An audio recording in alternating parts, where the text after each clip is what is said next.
exactly where I was. I think it needed to cross island and an exit in Queens, and he was like, why are you going this way? And I was like, the GPS, I'm just following the GPS. And then told me to make a left on Broadway in Queens. Make a left, and I was like, oh my God, Dad, we're going to go right by, can't you see where we are?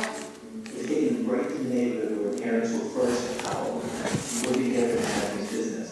The GPS told me to make sure. On that corner is a bakery it's an old Italian bakery. It's been there, and I think I have the name of it somewhere. Yeah, it's called Parisi's Bakery. And it's right on the corner there. It's been there forever, and my parents used to always pick up their bread for their big Italian meals. My grandmother, she did get the bread at Parisi's, so Parisi's had the bread. Oh, yeah, how old? When they were, like teenagers, when they were coming in, they were working in Queens.